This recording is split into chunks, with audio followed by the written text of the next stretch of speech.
Hello students, welcome to my YouTube channel. आज हम botany का new lecture new chapter start करेंगे। तो लेट्स वी स्टार्ट। आज का हमारा चैप्टर है चैप्टर नंबर 3, वनस्पति जगत या फिर पादप जगत। इसे बोला जाता है प्लांटी, जो कि हमने लास्ट चैप्टर में पढ़ा था कि 5 जगत प्रणाली पढ़ी थी, जिसमें क्या क्या आता है, मोनेरा, प्रोटिस्टा, फंजाई, पादप और जंतु यानी प्लांटी और एनिमेलिया। तो आज हम इसमें जो पादप जगत है, हमारा ये वाला पादप जगत है, इसको हम डिटेल में पढ़ेंगे। तो ओके, स्टार्ट करते हैं। जो वनस्पति जगत है या फिर पादप जगत है, उसके बारे में हम क्या जानते हैं। तो ये सब तो हमने पहले से पढ़ रखा होता है, तो ये तो आपको पता होना चाहिए कि वनस्पति जगत या फिर पादप जगत स्वपोषी होते हैं। पादप ये प्रकाश संश्लेषण करते हैं, खुद का भोजन स्वयं बनाते हैं। फिर होती है कि इनमें कोशिका भित्ति पाई जाती है, और ये किससे बनी होती है, ये कोशिका भित्ति सेलुलोज से बनी होती है। फिर है कि ये जो पादप जगत है या फिर पादप है, ये यूकेरियोटिक होते हैं, यानी इसमें केंद्रक उपस्थित होता है और इसमें राइबोसोम भी उपस्थित होते हैं। यूकेरियोटिक में राइबोसोम ATS प्रकार के पाए जाते हैं। साथ में पादप है एक कोशिकीय नहीं है, ये बहुकोशिकीय जीव होते हैं, बहुत सारी कोशिकाओं से मिलकर बने हुए होते हैं।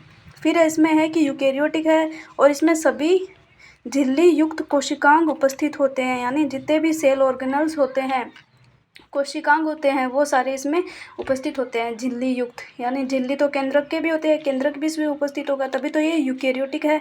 फिर आता है कि इसमें और क्या होता है, इसमें हरित लवक यानी क्लोरोप्लास्ट और साथ में पर्णहरित ये भी पाया जाता है, जिनके कारण इनका रंग हरा होता है। इसके अलावा इसमें और भी सारे वर्णक पाए जाते हैं, जिनकी वजह से जैसे इनका अलग अलग कलर होता है, कोई में गुलाबी, पीला, हरा, इस टाइप से। जैसे लास्ट चैप्टर में पहले भी मैंने बताया था कि जो हमारा होता है टमाटर का लाल रंग क्यों होता है, गाजर का वैसे रंग क्यों होता है। तो ये सब इस चैप्टर में हम पादप जगत को ही पूरा डिटेल से पढ़ेंगे। तो ओके, पिछले अध्याय में हमने व्हिटेकर 1969 RH व्हिटेकर ने क्या किया था, 1969 में जो 5 जगत प्रणाली है वो उसने दी थी। 5 जगत प्रणाली में कौन कौन से किंगडम आते हैं, मोनेरा, प्रोटिस्टा, फंजाई, एनिमेलिया तथा प्लांटी आते हैं। अब ये जो प्लांटी है वो इस चैप्टर के बारे में है, तो ये हम पूरा डिटेल में पढ़ेंगे। लास्ट चैप्टर में जो 10 लाइनें लिखी हुई थी इस चैप्टर में, तो वो मैंने छोड़ दिया था। अब आज हम इसे पूरा डिटेल से पढ़ने वाले हैं। हमें यहाँ पर इस बात पर ध्यान देने की आवश्यकता है कि वनस्पति जगत के विषय में समयानुसार परिवर्तन आया है। हमें इस पर ध्यान देने की जरूरत नहीं है, आगे से पढ़ो। फंजाई, कवक तथा मोनेरा प्रोटिस्टा वर्ग के सदस्य। पहले क्या था कि कुछ जगत थे, जैसे कवक थे, मोनेरा और प्रोटिस्टा। इनके जो सदस्य हैं, इनमें क्या होता है कि कोशिका भित्ति पाई जाती है।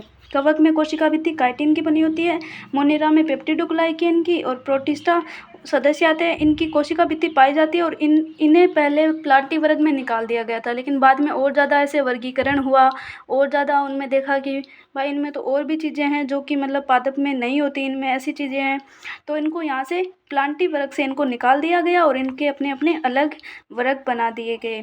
क्योंकि फर्स्ट में तो हमने देखा था 2 ही जगत थे, पादप जगत और जंतु जगत, तो पादप में इनको इंक्लूड किया गया था, फिर इनको निकाल दिया गया। यद्यपि वे पहले दिए गए वर्गीकरण के अनुसार एक ही जगत में होते थे, पढ़ लिया हमने।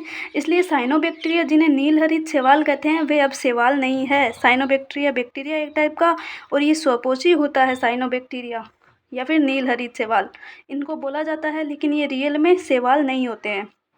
इनका हमने पढ़ा था, ये किस में आते हैं, ये आते हैं मोनेरा के अंदर। अब है कि इस अध्याय में हम प्लांटी के अंतर्गत शैवाल, ब्रायोफाइटा, टेरिडोफाइटा, जिम्नोस्पर्म और एंजियोस्पर्म, इनके बारे में हम पढ़ने वाले हैं। किसके बारे में, शैवाल, ब्रायोफाइटा, टेरिडोफाइटा, जिम्नोस्पर्म और एंजियोस्पर्म। फिर है कि पहले दिए गए वर्गीकरण में हम, अब यहाँ पे है कि 3 टाइप के वर्गीकरण दिए गए थे पहले, कृत्रिम वर्गीकरण, प्राकृतिक वर्गीकरण और आनुवंशिक। ये रहे तीनों, कृत्रिम, प्राकृतिक और आनुवंशिक। जो कृत्रिम वर्गीकरण है वो लीनियस ने दिया था, प्राकृतिक वर्गीकरण बेंथम तथा हुकर ने दिया था, और आनुवंशिक ये पूरा एकदम अभी जो माना जाता है वो आनुवंशिक वर्गीकरण ही माना जाता है।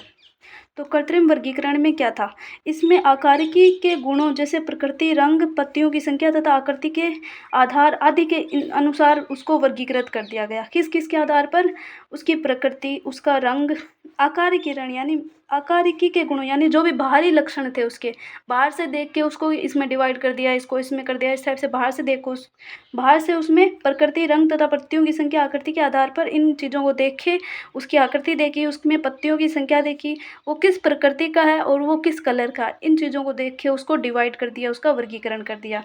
लेकिन बाद में इसमें क्या हुआ, कुछ चेंज करना पड़ा लिनियस को, कैरोलस लिनियस ने कुछ चेंज करा। उसने वे मुख्यतः कायिक गुणों तथा पुंबंग की रचना के आधार पर है, यानी इसमें पुंबंग यानी परागकोश को भी इसमें इंक्लूड करा, किसने, लिनियस ने, क्योंकि कायिक गुण इसके बाहरी गुण ही है। वर्गीकरण कृत्रिम थे, लिनियस के अनुसार ऐसे वर्गीकरण कृत्रिम थे क्योंकि उन्होंने बहुत ही समूहित वाली संबंधित स्पीसीज को अलग कर दिया गया था। ये कृत्रिम वर्गीकरण थे और इसमें बहुत सेम स्पीसीज ही वो भी अलग अलग हो गई। इसका कारण था कि वे बहुत ही कम गुणों पर आधारित थे, यानी बहुत कम गुणों पर ये आधारित थी, इसलिए ज़्यादा डेवलप नहीं हो पाई, ज़्यादा ये अपने वर्गीकरण को नहीं समझा पाया। कृत्रिम वर्गीकरण में कायिक तथा लैंगिक गुणों को समान मान्यता दी गई है। ये मान्यता पहले नहीं थी, लेकिन बाद में कैरोलस लिनियस ने कायिक और लैंगिक गुणों दोनों को समान मान्यता दी। उसे लगा कि लैंगिक गुणों को भी समान मान्यता देनी चाहिए। उसने पुंबंग की रचना को भी इसमें इंक्लूड करा। अब ये स्वीकार नहीं है, इसकी क्या कमी रह गई कि भाई ये स्वीकार नहीं की, क्योंकि हम जानते हैं कि कायिक गुणों में प्राय पर्यावरण के अनुसार परिवर्तन हो जाता है। जो भी उसके कायिक गुण है उनमें प्राय जो हमारा इन्वायरमेंट है, पर्यावरण, उसके अनुसार उसमें परिवर्तन हो जाता है। इसके विपरीत किस टाइप से इसमें पर्यावरण के अनुसार वो परिवर्तन हो जाता है, क्योंकि जैसे पत्ते झड़ जाते हैं, फूल भी झड़ जाते हैं, उस टाइप से इसमें पर्यावरण से उसमें जो परिवर्तन आ जाता है, इसलिए ये सफल नहीं हो पाया। और साथ में इसमें लैंगिक जनन को उतनी ज़्यादा महत्व नहीं दी, इसमें पुष्प को तो, फूल को तो इंक्लूड ही नहीं करा इन्होंने, इसलिए ये फेल हो गया। बस इसमें इतनी चीज़ है कि कैरोलस लिनियस ने इसमें लैंगिक लक्षणों को, यानी बाहरी लक्षणों के अलावा लैंगिक लक्षणों को भी इसने इम्पोर्टेंस दी। लैंगिक लक्षणों में क्या, परागकोश को इसने इंक्लूड करा था इसमें। फिर आया प्राकृतिक वर्गीकरण, सेकंड हमारा, जिसको दिया था जॉर्ज बेंथम तथा जोसेफ डॉल्टन हुकर ने। याद रखना, यहाँ से पहले भी क्वेश्चन पूछा गया है नीट में।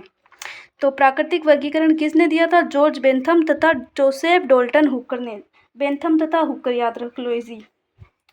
इसमें क्या हुआ कि प्राकृतिक वर्गीकरण जीवों में प्राकृतिक संबंध तथा बाह्य गुणों के साथ साथ भीतरी गुणों, इसमें प्राकृतिक संबंध तथा बाह्य गुण आए, यानी कायिक गुण, साथ में भीतरी गुण यानी आंतरिक गुण। उसके आंतरिक लक्षण में क्या क्या शामिल हुआ, यानी आंतरिक लक्षण में उसकी आंतरिक संरचना आ गई, उसका कोशिका का संगठन आ गया, जैव रासायनिक लक्षण आ गए, भ्रूण विज्ञान यानी एम्ब्रियोलॉजी, ये सब इसमें आ गए।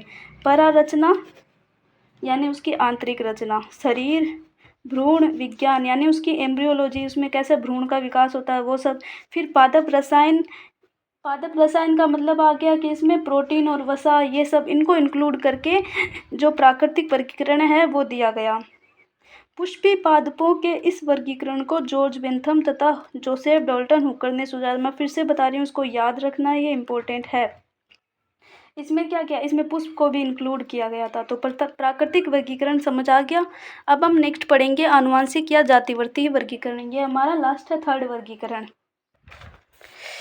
पहले तो ये देखते हैं कि इसमें क्या नई चीज़ है कि जो प्राकृतिक वर्गीकरण में नहीं थी। तो इसमें आनुवांशिकी को सम्मिलित किया गया है, बाकी वो तीनों लक्षणों के साथ में बाहरी आंतरिक लक्षण है, साथ में आनुवांशिकी भी यानी हेरिडिटरी भी इसमें शामिल हो गई। तो ये हम मान सकते हैं कि प्राकृतिक वर्गीकरण की कमी क्या है कि उसने आनुवांशिकी को शामिल नहीं किया। उसकी एक कमी ये भी और है कि जो एक बीजपत्री और जो द्विबीजपत्री पादप होते हैं उनके साथ ही उसने अनावृत बीजी पादपों को शामिल कर दिया गया था। अनावृत बीजी पादप यानी जिम्नोस्पर्म, उनको साथ में इंक्लूड कर दिया, इसलिए वो फेल हो गया। तो लास्ट है हमारा जातिवर्तीय वर्गीकरण या फिर आनुवांशिक वर्गीकरण। तो वर्तमान में हम जातिवर्तीय वर्गीकरण तंत्र जो विभिन्न जीवों में विकासीय संबंध पर आधारित है, इसी को स्वीकार करते हैं। ये किस पे आधारित है, विकासीय संबंध। इससे ये पता लगता है कि समान टेक्सा के जीव के पूर्वज एक ही थे। जो समान टेक्सा है मतलब समान वर्ग जाति संघ जो भी है, उनके जो पहले के जीव है वो सब एक के एक ऐसे पूर्वज थे, एक पूर्वज था फिर उसी से आगे जीव बने हैं। इस टाइप से ये माना गया है जाति प्रति वर्गीकरण के अनुसार। अब हम वर्गीकरण की कठिनाइयों को हल करने के लिए विभिन्न सूचनाओं तथा अन्य स्रोतों का उपयोग करते हैं। ये तब और भी कठिन हो जाता है उनके पक्ष में कोई भी जीवाश्म प्रमाण उपलब्ध नहीं हो। अगर उनका कोई भी जीवाश्म प्रमाण यानी उसकी हड्डियाँ वगैरह उनसे मतलब और ज़्यादा उसके बारे में इंफॉर्मेशन निकाली जाती है, तो अगर वो कुछ उपलब्ध ही नहीं है तो हम बिल्कुल भी नहीं निकाल सकते। इसमें 3 चीज़ें और है कि एक संख्यात्मक इसमें वर्गीकी दिखाई गई है, संख्यात्मक वर्गीकी, कोशिका वर्गीकी और रसायन वर्गीकी। जो इसमें संख्यात्मक वर्गीकी है वो सबसे ज़्यादा इम्पोर्टेंट है। संख्यात्मक वर्गीकी में क्या है कि जिसे अब सरलता से यहाँ पे गलत लिखा कंप्यूटरीकृत, यानी इसमें कंप्यूटर का उपयोग किया गया। सभी अवलोकनीय गुणों पर ये आधारित है जिसको अवलोकन किया जा सकता है, ऑब्जर्व किया जा सकता है। सजीवों के इसका क्रम क्या है कि सजीवों के सभी गुणों को एक नंबर तथा एक कोड दिया गया। जितने भी गुण हैं उनको एक कोड दे दिया, नंबर दे दिया उनको। फिर इसके बाद इसे फिर उसको प्रोसेस किया और जितने भी उसके गुण थे सारे सेम थे, वो एक टाइप से आ गए। इस प्रकार प्रत्येक गुण को समान महत्व दिया गया और उसी समय सैकड़ों गुणों को ध्यान में रख सकते हैं। एक टाइम में पहले तो इसकी इम्पोर्टेंस ये होगी कि एक टाइम में हम बहुत सारे गुणों को साथ में ध्यान रख सकते हैं कंप्यूटर के द्वारा। फिर है कि सभी प्रकार के प्रत्येक गुण को इसमें समान महत्व दिया गया, सभी को बराबर रखा गया है, इसीलिए ये संख्यात्मक वर्गीकी ज़्यादा इसमें फेमस है। फिर आती है सेकंड कोशिकीय वर्गीकी।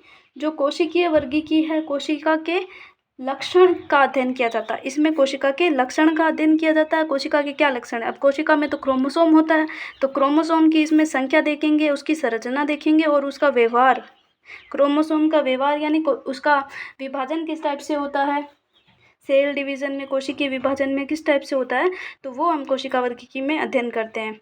फिर हमारा लास्ट है इसमें रसायन वर्गीकी। रसायन वर्गीकी में हम क्या देखते हैं? डीएनए और आरएनए की संरचना देखते हैं, जैसे लेटेक्स और रेजिन हो गया, इनका अध्ययन किया जाता है। मतलब हम सीधा बोले तो इसमें रासायनिक लक्षणों का अध्ययन किया जाता है। रसायन वर्गीकी में रासायनिक लक्षणों का अध्ययन किया जाता है जो पादपों के रासायनिक कारकों का उपयोग करते हैं।